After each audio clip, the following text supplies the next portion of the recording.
அன்பு நண்பர்கள் அனைவருக்கும் வணக்கம். வாழ்க வையகம், வாழ்க வளத்துடன். தமிழ்நாடு அரசால் நிர்வாகம் செய்யப்படக்கூடிய கோவில்கள் குறித்து நேற்று ஒரு வீடியோ வெளியிட்டிருந்தேன்.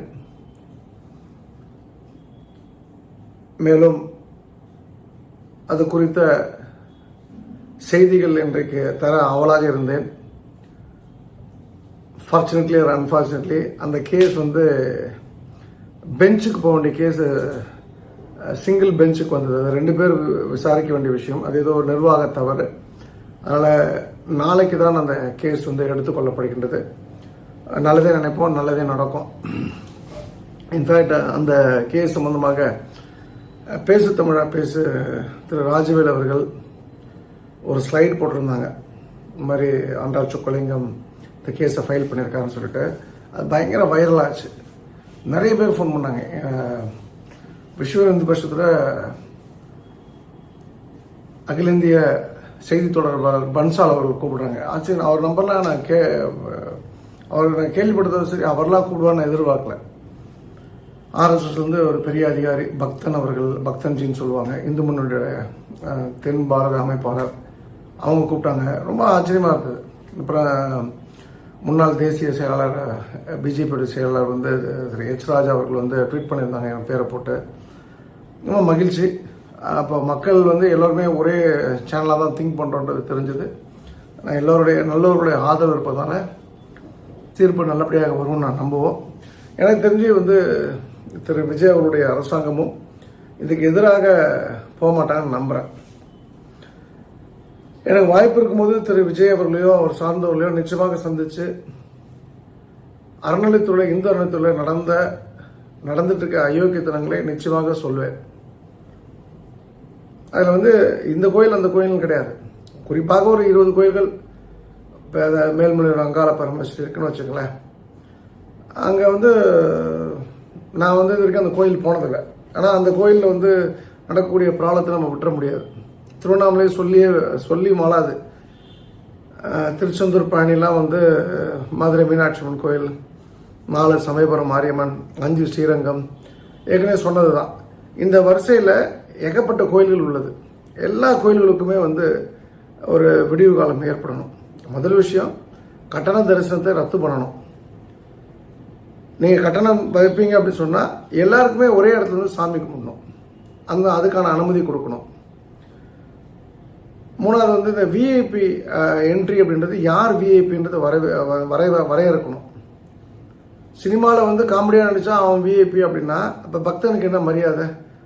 இப்போ நேற்று என்னுடைய அன்பு சகோதரி ஒருத்தவங்க தஞ்சாவூர் மெசேஜ் போட்டிருக்காங்க. இந்த கூட்டத்தை பார்த்து அந்த குழந்தை சொல்லிச்சு, அம்மா நம்ம கிறிஸ்டினா மாறிடலான்னு சொல்லிட்டு. இதுதான் நான் எக்ஸாக்டாக நான் சொன்னேன்.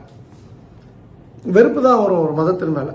இவனுங்க கொள்ளடிக்கிறதுக்கு, இவனுங்க கூத்தடிக்கிறதுக்கு, அங்கே இருக்க அரசு ஊழியர்கள் பண்ணக்கூடிய அட்டூழியங்களுக்கு மக்கள் பலிகடை ஆகணுமான்றதான் என்னோட கேள்வியாக இருந்தது. ஸோ விஐபினா யாருன்னு வரையறுக்கணும். என்ன அது பண்ணலாமா, பண்ணலான்னா எந்த டைமில் அவங்க அவங்க நினச்ச நேரத்துக்கு சாமி கும்பிட்டாங்கன்னா மற்றவங்களுக்கு அது டிஸ்டர்பன்ஸ் இருக்குது. இதெல்லாம் தான் அந்த ப்ரேயர்ஸு. ரெக்லெஸ் ஸ்பெண்டிங், அதாவது ஊதாரித்தனமாக செலவு பண்ணுறது. நீங்கள் நம்ப மாட்டீங்க. இப்போ திருப்பரங்குன்றம் கேஸ் நடக்குதுன்னு வச்சுங்களேன். கேஸ் போட்டது ராம ரவிக்குமார். அவர் ஒரு 4 வக்கீல் வச்சு போடுவார். அவர் எப்படியோ பணம் பிச்சை எடுத்து அந்த கேஸை வாதாடிடுவார். ஏன்னா அவருக்கு யார் ஃபண்ட் பண்ண போகிறாங்க? இங்கே இந்துவாக இருக்கக்கூடியவன் பணக்காரனாக இருப்பான். அவன் அடுத்து இடம் வாங்குறது, கார் வாங்க தான் யோசிச்சு பண்ண வழிய நம்ம சமுதாயத்துக்காக எவனா போராடுறான், ஒரு இயக்கம் இருக்குது, ஆர்எஸ்எஸ்ன்னு ஒரு இயக்கம் இருக்குது, அதுக்கு சப்போர்ட் பண்ணுற என்னெல்லாம் துளி கூட அந்த நாய்களுக்கு கிடையாது.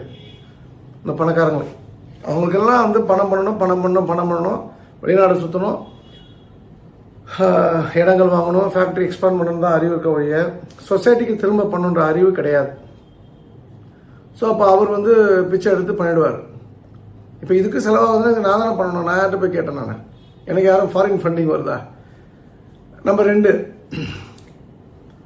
இப்போ இதே அந்த கேஸ் எதிராக ஆஜராகி வாதாடணும் தமிழ்நாடு அரசு. இதுக்கு முன்னாடி இருந்த அரசு சேகர்பாபு தலைமையிலான அறநிலைத்துறையை வாதாடணும். அதுக்கு வக்கீல் வருவாங்க. வக்கீலுக்கு பணம் கொடுக்கணும். அது நீங்கள் நினைக்கிற மாதிரி 5000 10,000 ஃபீஸ் கிடையாது. லட்சங்கள் கோடிகள் இந்து அறநிலைத்துறை உண்டியல் பணத்திலிருந்து காணாமல் போயிருக்கு. காணாமல் போயிருந்தா ஃபீஸாக போயிருக்கு. அப்போ ஒரு ஒரு தேநீர் அட்வொகேட் வராரு, 10 லட்சம் நீங்கள் கொடுப்பீங்கன்னா 10 அப்பியரன்ஸ்னால் 1 கோடி நீங்கள் கொடுக்கணும். ரெண்டாவது வந்து திமுகவில் இருக்கக்கூடிய வக்கீல் ஒருவர் இருக்கார், அவர் இந்து மதத்தை சாராதவர். அவர் இந்து அறநிலைத்துறை கேஸ்க்காக எவ்வளோ ஃபீஸ் வாங்கியிருக்காருன்னு நீங்கள் யாராவது வந்து ஒரு ஆர்டிஐ போட்டாங்கன்னா ஒரு 35 கோடி பேர் செத்து போயிடுவோம். நீங்கள் நான் சொல்கிறதோட அர்த்தத்தை புரிஞ்சுக்கணும். அந்த அளவுக்கு வலியை கொடுக்கக்கூடிய ஒரு வேலையை அவங்க பண்ணியிருக்காங்க. சொக்கலிங்கம், நீ ஏன் வந்து திமுகவில் இருந்தப்போ கேஸ் போடல, திமுக கவர்மெண்ட்டில் இருந்தப்போ கேஸ் போடல, விஜய் வந்தோன்னே கேஸ் போடல? எனக்கு விஜயோ திமுக அண்ணா திமுகலாம் நமக்கு நண்பர்களும் இல்லை, எதிரிகளும் இல்லை, விரோதிகளும் இல்லை. அன்றைக்கி நான் இந்த பொறுப்பை ரிசைன் பண்ணணும்னு முடிவு பண்ணேன். கொஞ்சம் சுதந்திரமாக சில விஷயங்கள் பண்ணணுன்ட்டு, அதனால் இப்போ என்னால் போட முடிஞ்சது. நம்பர் 2, இதுக்கு முன்னாடி போடக்கூடாதுன்னெலாம் ஒன்றும் கிடையாது, அதுக்கான சூழ்நிலைகள் அமையலன்றதான் உண்மை. இப்போ இன்றைக்கி வந்து அந்த சூழ்நிலைகள் அமைந்திருக்கு. திமுக வந்து எப்போதுமே சிறுபான்மையினருக்கான ஒரு கட்சி தான், அதில் எந்த டவுட்டுமே கிடையாது. ஆனால் அவங்க வந்து ஓரளவுக்கு இந்துக்களை சீண்டி பார்ப்பாங்க. இப்போ இருக்க காலகட்டத்தில் இந்து மதத்தை குழி தோண்டி புதைக்கக்கூடிய சில விஷயங்களை சிலர் முன்னெடுப்பதால தான் இன்னும் வந்து தீவிரமாக இதில் செயல்படணுன்ற ஒரு முடிவுக்கு நான் வந்தேன். அது என்னன்றதெல்லாம் நீங்கள் காலம் உங்களுக்கு இப்போ சொல்லும், காலம் பதில் சொல்லும், காலம் உங்களுக்கு புரிய வைக்கும். இருந்தாலும் இப்போ மக்கள், ஒட்டுமொத்த மக்களும் வந்து விஜய் அவர்களை தேர்ந்தெடுக்கலை. 35% மக்கள் வந்து அவர் முதல்வராக வரணும்னு ஓட்டு போட்டிருக்காங்க. மிச்சம் 65% மக்கள் அவருக்கு எதிராக இருந்தாலும் இன்றைக்கு சந்தர்ப்ப சூழ்நிலை அவர் முதல்வர் ஆகிட்டார். அந்த முதல்வருக்கு நம்ம வாழ்த்து தெரிவிக்கணும், வாழ்த்து தெரிவித்தாச்சு. அவருக்கு சில கோரிக்கைகளும் வைக்கணும். அது நேராக வாய்ப்பு இருக்கும்போது வைப்பேன். அரசியல் ரீதியாக வந்து அவர் மேலே எனக்கு சில விமர்சனங்கள் உண்டு. அதுவும் வந்து திமுக அண்ணா திமுக தோற்கடித்த வந்து விஜய் வந்து ஒரு மாபெரும் சக்தி, அதில் எந்த டவுட்டுமே கிடையாது. ஆனால் அவர் எங்கே தப்பு பண்ணுறாருன்னா, இப்போ காங்கிரஸை வந்து கவர்மெண்ட்டுக்குள்ளே கொண்டு வர்றார். காங்கிரஸுக்கு வந்து ஒரு அதிகார பசி. 59 வருஷத்துக்கு முன்னாடி அமைச்சர்கள் வந்து போனாங்க, மறுபடியும் அதுக்கான வாய்ப்பு வந்திருக்கு. அதனால் அந்த பவரை என்ஜாய் பண்ணணும் அப்படின்னு சொல்லிட்டு ராகுல் காந்தியோட குள்ள நன்றித்தனத்தால் திரு விஜய் அவர்கள் 2 பேருக்கு மினிஸ்ட்ரி கொடுக்க போகிறாங்க. ராஜேஷ்குமார் இந்த கன்னியாகுமரி தொகுதியை ஜெயிச்சவர், ரெண்டாவது வந்து விஸ்வநாதன் ஒரு தலித்து, மேலூர் வந்து பொது தொகுதி அதில் ஜெயிச்சவர். எனக்கு வந்து விஸ்வநாதன் அவருக்கு வந்து ஹையர் எஜுகேஷன் கொடுப்பாங்கன்னு நினைக்கிறேன். ஏன்னா போன கவர்மெண்ட்டில் கோவிச்செழியன் வந்து திருவிடமருத்தூர் அவர் வந்து ஹையர் எஜுகேஷன் கொடுத்தாலும் அவர் கொடுப்பாங்கன்னு நினைக்கிறேன். ஆக்சுவலாக காங்கிரஸோட இவங்க கூட்டணி வைக்கிறதுனால தமிழ்நாடுக்கு நிறைய பிரச்சனைகள் ஏற்பட போகின்றது. அதெல்லாம் பாதிக்கப்படுறது வந்து காமன் மேன் தான். இந்த அரசியல்லாம் வந்து ரீல்ஸ் பார்த்து ஓட்டு போட்ட எந்த மக்களுக்கும் புரிய போடல. இது விஜய்க்கு எதிரான வீடியோ கிடையாது. பட் விஜய் நோயிங்லி அவர் அன்னோயிங்லி இந்த தப்பாக பண்ணுறாரு. இருந்தாலும் அவர் தான் உங்களுடைய முதல்வர், என்னுடைய முதல்வர் தமிழ்நாட்டின் போது அவருக்கு நான் வைக்கக்கூடிய முதல் கோரிக்கை என்னென்னா, தயவுசெய்து வந்து கொஞ்சம் எளிமையான ஆளாக மாறுங்கள். 1, ஏன்னா நீங்கள் கான்வாய் வருது அப்படின்னால இன்னைக்கு கிட்டத்தட்ட 1.5 மணி நேரம் மேசிவ் டிராஃபிக் ஜாம். அந்த காந்தி மண்டபம் பக்கத்தில் அயோத்திதாசருக்கு அவர் மாலை போட வரான்னு சொல்லிட்டு 1.5 மணி நேரம் வந்து பெட்ரோல், எல்லாரோட பெட்ரோல் டீசல் வேஸ்ட். ஒரு 20 நிமிஷத்தில் வந்து கடக்க வேண்டிய விஷயத்தை கிட்டத்தட்ட 1.5 மணி நேரம் வந்து கடக்க வைத்தார்கள். அவருக்கு ஒன்றும் த்ரெட்லாம் கிடையாது. நார்மலாக முன்னாடி ஒன்று பின்னாடி ஒன்று சைடில் 2 பேர் போனால் போதும், 2 வண்டி போனால் போதும், எந்த பிரச்சனையும் கிடையாது. ஆனால் பெரிய சங்கடத்தை இன்றைக்கி மக்களுக்கு, சென்னை மக்களுக்கு அது கொடுத்துட்ருக்கு. அதை அவர் அவாய்ட் பண்ணணும். ரெண்டாவது விஷயம், காங்கிரஸ் நட்பை அவரை துண்டிக்கணும். ஒரு இன்னைக்கு இல்லைனா கூட ஷார்ட்லி அதை பண்ணார்னா தமிழ்நாட்டுக்கு அது நல்லது. ஏன்னா அது வந்து சென்ட்ரல் கவர்மெண்ட் அதை ப்ரிஃபர் பண்ண மாட்டாங்க. அந்த ஒழித்து அழிக்கப்பட வேண்டிய கட்சி வந்து காங்கிரஸ் கட்சி. அதை அவர் முன்னெடுப்பார்னு நான் நம்புகிறேன். 3வது விஷயம், கோவில்னு ஒரு விஷயத்தை பற்றி பேசும்போது, கோவிலில் எங்கே ப்ராப்ளம் இருக்குன்னு சொன்னால், இந்த தக்கார் அப்படின்லாம் வந்து நியமனம் பண்ணியிருக்காங்க. போன பீரியடில் கோவிலுக்கு அறங்காவலர் குழு போட்டிருக்காங்க. இவங்கெல்லாம் யார்? ஒன்றும் கட்சிக்காரனாக இருப்பாங்க, ஏன்னா விவிஐபிஎஸ்ஆர் இருப்பாங்க. அதை தான் நான் நேற்று சொன்னேன். இப்போ வந்து நேற்று பழனி கோயிலை பற்றி பேசும்போது அங்கே சுப்புன்னு யாரோ ஒருத்தர் போட்டிருக்காங்க, பாலசுப்ரமணியம் யாரோ ஒருத்தர் சேர்மனா. அவர் வந்து சாமி கும்பிட்டு வந்தாருன்னா கூட 100 பேர் இல்லாமல் சாமி கும்பிட போகிறதில்ல. சரி, அவர் தானே சேர்மன், பணக்கார ஆள் தானே, அவர் வசதியான ஆள் தானே, எல்லாருடைய புஷ்னால தானே அவருக்கு கிடைச்சிருக்கு அந்த பொறுப்பு. அப்போ அவராது கொஞ்சம் மனிதாபிமானத்தோட அடுத்தவனும் சாமி கும்பிடணும், தனக்கு மட்டும் தான் குடும்பத்துக்கு மட்டும் இந்த கோயில்ன்ற அறிவு வந்து இருக்கணும். அந்த அறிவு அவருக்கு இல்லை. அந்த அறிவு இல்லாதவர் எப்படி அந்த கோயிலை நிர்வாகம் பண்ண முடியும்? ரெண்டாவது அவங்க குடும்பம் போது அந்த குடும்பத்துக்கு டிக்கெட் வாங்கி தானே போகணும். அந்த அறிவு இல்லைன்னா அப்புறம் கீழே இருக்க என்ன பண்ணுவோம், தலைவரே தப்பு பண்ணுறாரு, நம்மளும் அந்த தப்பு பண்ணுவோம், அப்படி தான் நினைப்பாங்க. இதே நீங்கள் மாசாணியம்மன் கோயிலில் முரளிகிருஷ்ணன் வந்து ஒரு தலைவர் இருந்தார். அந்த ஊரில் வந்து கொங்கு வேளாள கவுண்டர் ஜாஸ்தி, பொள்ளாச்சி ஏரியாவில், ஆனமலையில். இவர் வந்து முதலியார், செங்குந்து முதலியார் சமுதாயத்தை சேர்ந்தவர். அவங்களோட பார்த்தீங்கன்னா ஒரு 300 ஏக்கர் 500 ஏக்கர் சொத்தை விற்று இந்த முரளிகிருஷ்ணனுடைய தாத்தாலாம் சொத்தை விற்று அந்த பணத்தின் மூலமாக மக்களை திருப்பதி கூட்டு போன ஒரு வேலையை சேவையாக செஞ்சவங்க. யானைப்படுத்தாலும் குதிரை மட்டம், மிகப்பெரிய செல்வந்தர். ஒரே பையன், ரொம்ப அறிவார்ந்த மகன், நல்ல மருமகள், நல்ல பேரம்பேத்திகள், ரொம்ப பெரிய ஃபேமிலி. அவர் பார்த்தீங்கன்னா அவர் சேர்மனாக இருந்தபோது நான் அந்த கோயிலுக்கு ஒரு முறை போனேன். அப்போ யாரோ வந்து வராங்க, ஒரு 10 பேர் வராங்க. 10 பேரை எல்லாம் அரேஞ்ச் பண்ணுங்கள், விஐபி ட்ரீட்மெண்ட்லாம் கொடுங்க அப்படிலாம் சொல்லிட்டு 10 பேருக்கும் அவர் டிக்கெட் வாங்கினார். நான் கண்ணால் பார்த்தேன், ஃபிசிக்கலாக பார்த்தேன். ஆனால் துரதிருஷ்டவசமாக அந்த சேகர் பாபு மினிஸ்டர்கிட்ட இவர் நல்லவர் இல்லை, இவர் பணத்தை கொள்ளடிச்சாரு அப்படின்னு அந்த எதிராக இருப்பாங்க இல்லையா, அந்த பதவி கிடைக்காதவங்க, அவர் மேலே வந்து ஒரு பொய்யான குற்றச்சாட்டை வைக்கிறாங்க. அதையும் உண்மை நம்பிட்டு அவர் எதிர்த்தரப்புக்கு அடுத்த முறை தக்கார் பொறுப்பை கொடுத்துட்டாங்க. இப்போ தக்காரா வந்திருக்கவர் வந்து தர்ணிபதி ராஜ்குமார், மிகப்பெரிய செல்வாக்கான ஒரு ஃபேமிலி பேக்ரவுண்ட் உள்ளவர். அன்ஃபார்ச்சுனேட்லி இங்கே அவர் பார்த்தீங்கன்னா அவர் வந்து உயர்நிலை செயல்திட்ட குழு உறுப்பினராக இருக்கார். அட் த சேம் டைம் அவர் என்ன பண்ணுறாருன்னா, கோவிலுக்கு யாரோ இடம் கொடுக்க வராங்க, ஒரு நாயுடு சமுதாயத்தை சேர்ந்தவங்க. அந்த இடத்த இவர் பேரில் ரெஜிஸ்டர் பண்ணிக்கிறாரு. அந்த இடம் வந்து ரொம்ப முக்கியமான இடம், ஒரு 4 சென்ட்டோ 5 சென்ட்டோ. கோவிலுக்கு வந்து பக்தர்களுக்கு பெரிய இன்கன்வீனியன்ஸ் இருக்குது. அந்த இடம் வந்து இன்றைக்கும் அவர் ஹேண்ட் ஓவர் பண்ணல. அவங்க இன்றைக்கும் அவங்க கோயில் கொடுத்தா நினச்சிட்டு இருக்காங்க. அப்போ இது போல் ஒரு சில்லறத்தனமான ஆட்கள், சில்லறத்தனமான புத்தி உள்ளவங்களை வந்து சேகர்பாபு அவர்கள் கையில் வச்சுக்கிட்டு அவங்களுக்கு தக்கார் போஸ்ட்டை கொடுத்து அந்த அவ்வளோ பெரிய மனுஷனை வந்து அசிங்கப்படுத்தினார் முரளிகிருஷ்ணனை. எனக்கு தெரிஞ்சு இப்போ அவர் வந்து இப்போ இருக்கக்கூடிய முதலமைச்சருக்கு ரொம்ப நெருக்கமான ஃபேமிலி சர்க்கிள் இருக்கக்கூடியவர் திரு முரளிகிருஷ்ணன். நிச்சயமாக அந்த பொறுப்பு வருவார். இப்போ நான் என்ன சொல்கிறேன், அந்த தக்கார் பதவி விட்டு தர்ணிபதி ராஜ்குமாரை தூக்கணுமா இல்லையா? அங்கே எவெல்லாம் தப்பு செய்கிறோன்னா அத்தனை பேரும் அவங்க ஊர் ஆள் தான்.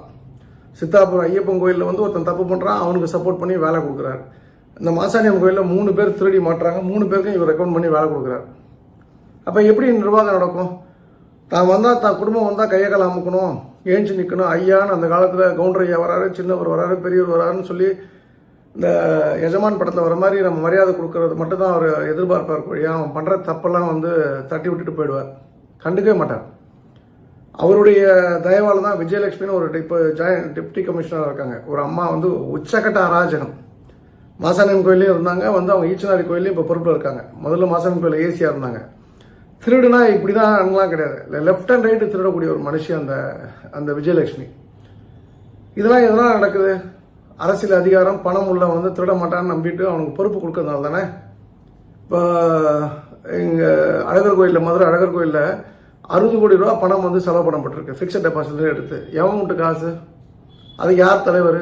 திமுகவுடைய அபிமானி தானே. அதிமுக வந்தாலும் அவர் தான் தலைவராக இருப்பார், திமுக வந்தாலும் அவர் தான் தலைவராக இருப்பார். சரி, இதெல்லாம் விடுவோம். நான் உங்களுக்கு எல்லாம் தெரிஞ்ச ஒரு விஷயத்த சொல்கிறேன். மதுரை மீனாட்சி அம்மன் கோயில் தமிழ்நாட்டிலே நம்பர் 1 டெம்பிள். அந்த மீனாட்சி அம்மனுக்கு வந்து தலைவராக யாரை போடுறாங்க? பிடிஆர் பழனிவேல்ராஜோட அம்மாவை போடுறாங்க. அவர் தமிழ்நாட்டோட நிதியமைச்சராக இருந்தார். எல்லாரும் என்ன நினைப்பாங்க? நான் இப்போ போல்டாக சொல்கிறேன், தில்லாக சொல்கிறேன். ரொம்ப நேர்மையானவர், பயங்கர நாலேஜபிள், இங்கிலீஷ் பிச்சு உதறுவார், டபுள் வாட்ச் டக்லஸ்ன்னு அவருக்குலாம் பேர் வச்சு கிண்டல் பண்ணுறவங்களும் உண்டு.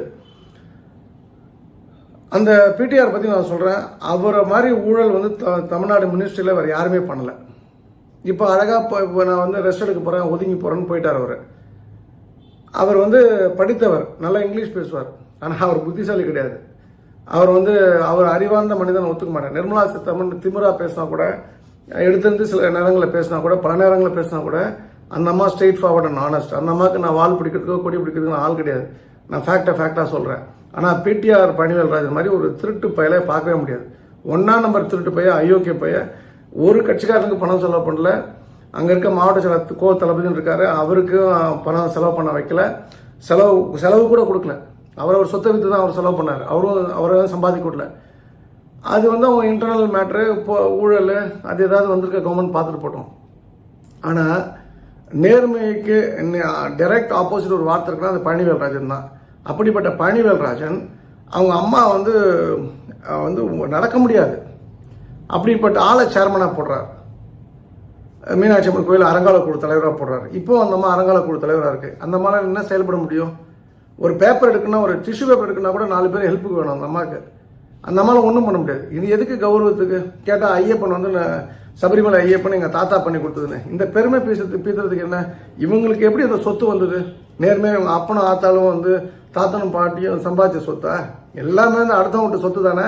நான் திரு பிடிஆர் பழனிவேல்ராஜனுடைய கேஸ் வாயிலாக சொல்கிறது என்னென்னா, அந்த தமிழ்நாடு அரசாங்கம் திமுக அரசாங்கம் நியமித்த அத்தனை வந்து நியமனங்களையும் கோவில் சார்ந்த நியமனங்களையும் ரத்து பண்ணிட்டு நான் திரும்ப சொல்கிறேன், நான் வந்து விஜய்க்கு எதிரானவன் கிடையாது. ஆனால் விஜய் மேலே ஒரே ஒரு நல்ல விஷயம் என்னென்னா, விஜய் வந்து அவங்க கட்சிக்காரன்ட்ட அவர் ஃபாலோ பண்ணுறவங்கள்ட்ட இதில் திருடக்கூடாது, இதை நீங்கள் பணம் பண்ணக்கூடாது, ஆனஸ்டாக ஸ்ட்ரெயிட் ஃபார்வர்டாக இருக்கணும் அப்படின்னு சொல்லிட்டாங்கன்னா ஒருத்தர் தப்பு பண்ண மாட்டாங்க. ஏன்னா அது அவரோட கட்சி. அவர் சொல்கிறத அந்த மக்கள் கேட்பாங்க. இதை நான் ஆணித்தரமாக நம்புகிறேன். நான் அதுதான் உண்மையும் கூட. ஸோ அவருக்கு பிடிச்ச ஆளை போட்டுக்கிட்டோம், தவறு கிடையாது. ஆனால் பிடிஆர் பழனிவேல்ராஜனுடைய அம்மாவுக்கு என்ன தகுதி இருக்குது அந்த பொறுப்புக்கு வர்றதுக்கு? அவர் என்ன சூப்பராக ஒரு ட்விஸ்ட் பண்ணார். ஹைகோர்ட் ஒருத்தனை வச்சு கேஸ் போட்டு விதவை வந்து செங்கோல் வாங்குறது தப்புன்னு யாரோ ஒருத்தன் இவர் ஆளே போட்டு அதை வந்து டெஃபரெண்டாக ஜட்ஜஸ் எப்படி பார்ப்பாங்க? ஒரு பெண் வந்து வாங்குறது தப்புன்றது எப்படி நீங்கள் சொல்ல முடியும்? விதவை வாங்கக்கூடாதுன்னு எங்கேயாவது இருக்கா அப்படின்னு சொல்லி ஜட்ஜஸும் கேட்டு அந்த கேஸை க்ளோஸ் பண்ணிட்டாரு. அதாவது யாரும் தனக்கு அகேன்ஸ்டாக போயிடக்கூடாது அப்படின்றதுக்காக அந்த செங்கோல் வாங்குறது வந்து ஒரு சுமங்கலி வாங்கணுன்றது நியதி, காலகாலமாக இருக்கக்கூடிய நியதி. இவங்க அம்மா தான் வாங்கணும் அப்படின்றது வந்து, அதாவது ஐயர்களை மட்டம் தட்ட, சனாதன தர்மத்தை தவறாக பேச, ஒழித்து எடுப்பேன்னு சொன்ன அந்த பிடிஆர் வந்து எவ்வளோ அழகாக டெக்னிக்கலாக அப்ளை பண்ணியிருக்காரு. அதாவது மதுரை நாரி போனது காரணமே இவர் நியமித்த மேயரும், அதாவது மேயருடைய புருஷன் வந்து இவர் ரொம்ப க்ளோஸு. இவரோட பிஏ கலெக்ஷனுக்குன்னு ஒரு பிஏ வச்சுருந்தாங்க. ஓப்பனாக குற்றச்சாட்டு சொல்கிறேன். அப்போ இது போல் பிடிஆரோட அம்மாலாம் வந்து என்ன பண்ண முடியும் கோயில் நிர்வாகத்தில்? சிந்திக்க வேண்டாமா தமிழ்நாடு அரசு? அப்போ விஜய் அவர்களுக்கு நான் சொல்லக்கூடிய ரிக்வஸ்ட் என்னன்னா, இந்த அறநிலைத்துறை என்ற ஒரு விஷயத்தில் நியமிக்கப்பட்ட அத்தனை அறங்காவலர்களையும் வந்து அந்த நியமனத்தை ரத்து பண்ணிவிட்டு நல்ல ஆட்களை கொண்டு வாங்க. இந்த பொள்ளாச்சியில் வந்து நேர்மையோட உச்சகட்டமாக இருக்கக்கூடிய முரளி சார் மாதிரி ஆட்கள் வந்து ஒவ்வொரு கோயிலையும் வந்தாங்கன்னா கோயில் நிர்வாகம் வந்து சீர்படும். நல்லா சிறப்பாக செயல்பட்டு அதன் மூலமாக வருவாயை ஈட்டி அதன் மூலமாக 4 நல்ல விஷயங்கள் வந்து கோயில் சார்ந்த விஷயங்களோட லிங்க் பண்ணி பண்ண முடியும். இது வந்து என்னுடைய தாழ்மையான கருத்து நம்முடைய முதல்வர் விஜய் அவர்களுக்கு. அடுத்ததாக வந்து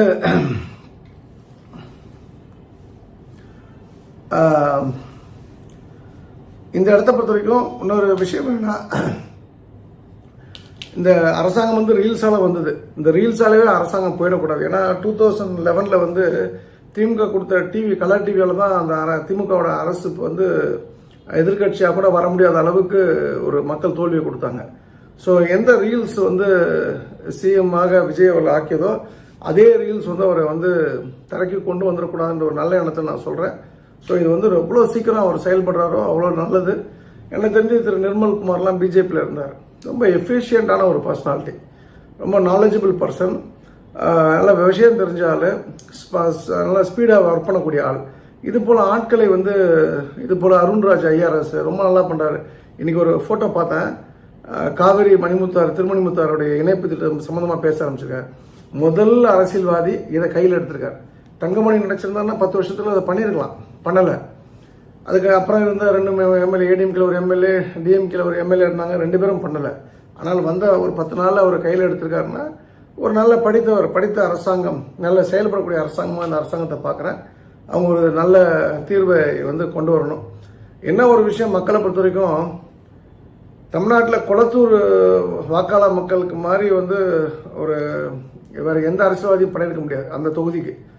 அந்த அளவுக்கு ஒரு எக்ஸ்ட்ராடனரி ஒரு வேலையை பண்ண பிறகும் ஒரு தோல்வி வந்து ஸ்டாலின் அவர்களுக்கு அவங்க கொடுத்தது வந்து, நான் அவருடைய ஆதரவாளர் கிடையாது, என்னால் ஏற்றுக்கொள்ள முடியல. ஏன்னா அது வந்து உச்சக்கட்ட அராஜகம் தான் அது.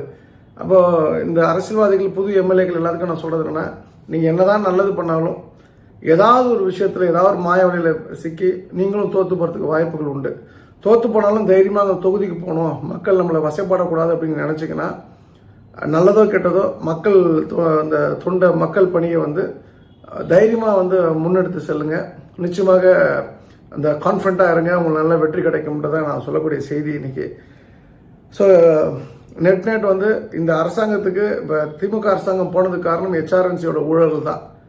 நீங்கள் விஜயோடைய அரசாங்கம் அவர்கள் வந்து நிரந்தரமாக இருக்கணும் தமிழ்நாட்டில் அப்படின்னு சொன்னால் அவர் செய்ய வேண்டியது ஒரே ஒரு விஷயம்தான். இந்த மத சார்பற்றெல்லாம் விட்டுட்டு நியாயமாக நடந்தாலே போதும். அந்த வகையில் இந்துக்களுக்கு எதிரான எந்த விஷயத்தையும் அவங்க முன்னெடுக்கக்கூடாது. இந்து போய் மகிழ்ச்சிக்காகவும் சங்கடத்துக்காகவும் போய் நிற்கிற இடம் ஒவ்வொரு இந்துவும் வந்து கோயில்களில் தான். அவன் அந்த கோயிலில் போய் சாமி கும்பிட கூட அவனை விடாமல், நிம்மதியாக சாமி கும்பிட விடாமல், அங்கே எல்லாமே இருக்கிற ஒவ்வொருத்தனும் பணம் முடுங்கிற ATM மிஷினாக இருக்கிற பட்சத்தில் அதனால் வந்து பிரச்சனைகள் வந்து இந்த அரசாங்கத்துக்கு கூடும். ஆண்டாள் கோயிலில் வந்து ஆண்டாளுக்கான கலசத்தை, ரங்கமன்னாருக்கான கலசத்தை ஒருவர் காலால் எட்டி உதைக்கிறாரு. நான் அன்றைக்கே சொன்னேன், இது வந்து அரசருக்கு, தலைமை அரசருக்கு நல்லது, பதவி முடிஞ்சு போச்சு. இதே தவிர இவங்க தொடர்ந்து பண்ணுவாங்க. ஒரு வாட்டி எத்தியாச்சுல, இன்னொரு வாட்டி எத்தாது அப்படின்றது எத்தி உடைக்க மாட்டாங்க, எட்டி உதைக்க மாட்டாங்கன்றது என்ன நிச்சயம்? நிச்சயமாக பண்ணுவாங்க. அதெல்லாம் நடக்கக்கூடாது அப்படின்னு சொன்னால் நம்முடைய முதல்வர் இது வந்து இந்த போன முறை செயல்படாத HRNC துறையில் செயல்படக்கூடிய ஆட்களை போட்டு அதை நிர்வகிக்கணும். அதுதான் நல்லது, சால சிறந்தது. இன்ஃபேக்ட் வந்து நேற்று கூட இந்த பழனி கோயிலை பற்றி பேசும்போது சுப்ரீம் மொபைல்ஸ் ஓனர் அவர் எந்த பொறுப்புலையுமே இல்லைன்னு ஒரு நண்பர் வந்து சொன்னார். அதுதான் நானும் கேட்குறேன், அவர் எந்த பொறுப்புலையும் இல்லை. அவர் வந்து எப்போ வந்தாலும் அவருக்கு வந்து அதாவது விஐபி கியூலே வந்து ஒரு 100 பேர் நின்னா கூட அவர் முதல்ல போய் நின்று அவருக்கு வந்து டிக்கெட்டு வாங்க மாட்டார். அவர் கூட 50 பேர் கூப்பிட்டு வருவார், அவங்களுக்கு கூப்பிட்டு போயிடுவாங்க. கேட்டால் வந்து இவங்க அபிஷேக டிக்கெட்டுக்கு எவ்வளோ பேர் போகலாம்? அப்போ பதவியிலே இல்லாதவரை கேட்டால் chairman friend, right hand, left ஹேண்டுன்னு. இது அந்த சேர்மனுக்கெலாம் வந்து உண்மையில் மனசாட்சி இருந்ததுன்னா, முருகர்கள்லாம் உண்மை இருந்ததுன்னா, இதெல்லாம் இவங்க இந்த மாதிரி அயோக்கியத்தனம் பண்ணவங்களாம் பாடம் கற்பிப்பாங்க. ஏன்னா ஒவ்வொருத்தரும் வந்து அந்த கோயிலுக்கு போகிற, இன்னி கூட ஒரு திருச்செந்தூர்லேருந்து ஒரு ரீல் ஒன்று அனுப்பிச்சிருந்தாங்க. 10 மணி நேரம் கஷ்டப்பட்டிருக்காங்க அந்த மக்கள். பக்தியோடு போய் நின்று சாமி கும்பிட முடியாமல் அந்த சாமி ஏண்டா கோயிலுக்கு வந்தாண்ட ஒரு சலிப்போட போகிறான் பார்த்தீங்களா? இந்த பாவம் வந்து இது சம்மந்தப்பட்ட அத்தனை பேரையும் சும்மா விடாது. அதுலேயும் குறிப்பாக வந்து இந்த அன்னதானத்தில் வந்து கை வைக்கிறது. அதை நான் வந்து பெரிய வந்து Nokia company owner, siemens company owner, iPhone company owner மாதிரி நினச்சிட்டு இந்த சுப்ரீம் ஓனர்லாம் பண்ணுறதுலாம் டூ மச்.